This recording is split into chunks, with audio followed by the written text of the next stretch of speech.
class, it's Miss Donoghue. Welcome to your literacy lesson number 3 for this week, Wednesday's literacy lesson.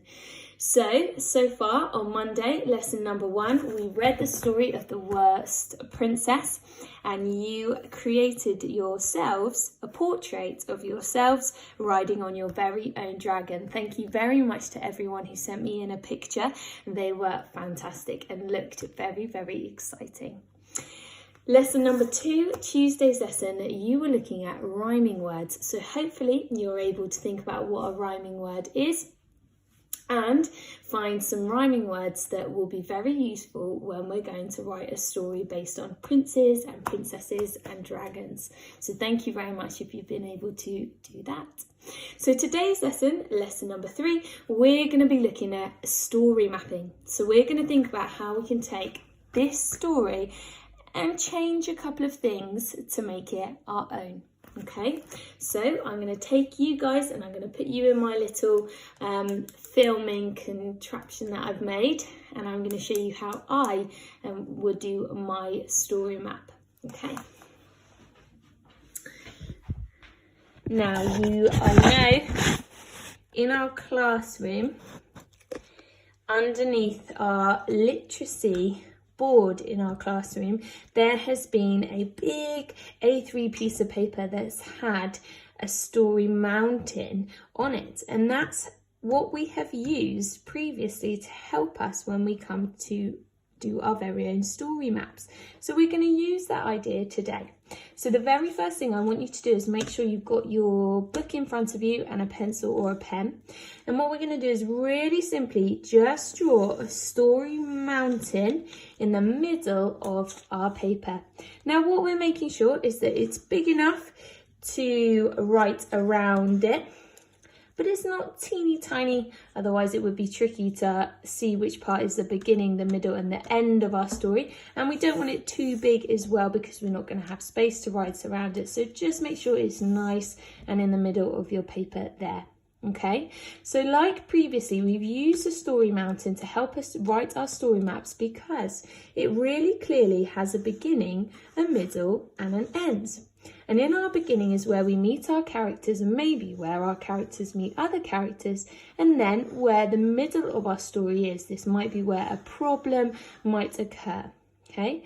As our characters lower themselves down the mountain is where the resolution to the problem will happen and the ending as well.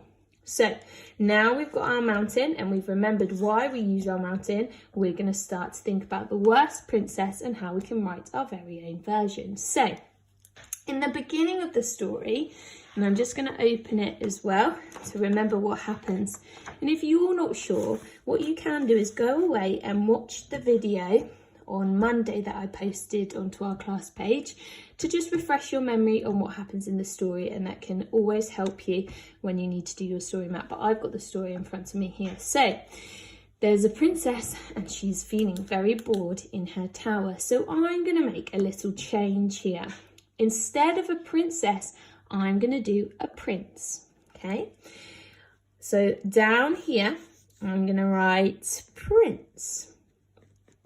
And then he is going to be doing the same thing, I think, leaning over his tower, feeling bored, full stop. So it's a nice, simple sentence there. And the only change I've made is I've just turned my princess into a prince. You can have a prince or a princess as your main character. Okay, you might want to change the tower. So instead of a tower, are they living in a big giant castle? Instead of a castle, are they living in a dungeon? Okay, you could change the setting as well. Now, as we move up through the tower, I'm going to refer back to the book. So there's her feeling nice and bored to see what happens. She meets a knight. Okay, now he's not a very good knight, is he? Because all he wants is her tower. He doesn't really love her. So I'm going to make sure that the character my prince meets is going to be a slightly evil character as well. So halfway up my mountain, I'm going to write the prince. Oh, just make sure I spell that right. Capital Prince meets an evil princess. Now, I'm going to add a bit more detail here. I'm going to be thinking about what's going to make her a little bit evil and what's going to make her a little bit strange. I'm going to put that she lives in a witch's. Ooh, that's not spelled right. So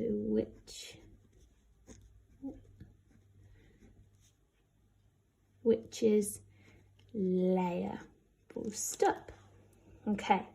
So now, before I carry on, I'm just going to read it back to me and keep reading it back to me so I'm really happy with how it looks and I make sure it's making sense. Prince leaning over his tower, feeling very bored. I'm going to write in there, full stop. Then the prince meets an evil princess. She lives in a witch's lair. Okay, put an apostrophe there because the lair belongs to the witch. Then I'm going to get to the middle of the story, which might be where we meet a new character. Let's have a look. So they go off to their tower. I'm going to make sure my princess is starting to look a little bit sad, so I need to make a problem between my princess and my prince. Ah, there we go. He doesn't treat her very well, does he? So I'm going to make sure that happens in my story too. Prince goes to princess's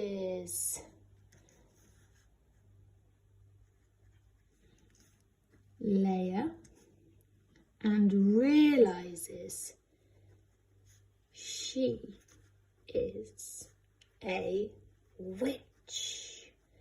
Exclamation mark. Then refer back to the story. She meets a dragon. So I'm going to make sure my prince has an escape and there's a resolution to that problem. I'm going to write it halfway down the mountain this time. So here the princess meets a dragon, doesn't she? And then the two of them go on an adventure. Okay. To make the prince go away. So I need my prince to meet another character and then they go on an adventure to make the witch go away. So I'm going to say the prince, I'm going to keep it as a dragon actually. The prince meets a dragon and they come up with a plan to escape. And in this story, the worst princess, he sneezes and blows her tower away. But in this story, the dragon is going to blow fire. So I'm just going to add an extra note here so I make sure I can remember what's going to happen. The dragon is going to blow fire and burn down the witch's lair.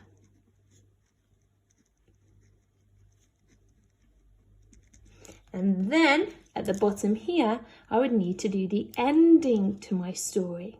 So hopefully the prince is going to end up happily ever after with the dragon. I'm sure that's what I would do.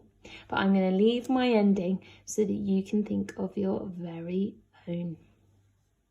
So if you want to, you can just go back to your story map and double check you've got all those elements. So have you got a character at the start, a character meeting an evil character, a problem with the character and the evil character, a resolution, so how the characters escape that situation, and then an ending.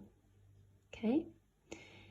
Feel free to watch the video back and watch the story being told back to you and just make a couple of changes if you can. Good luck, Elm class.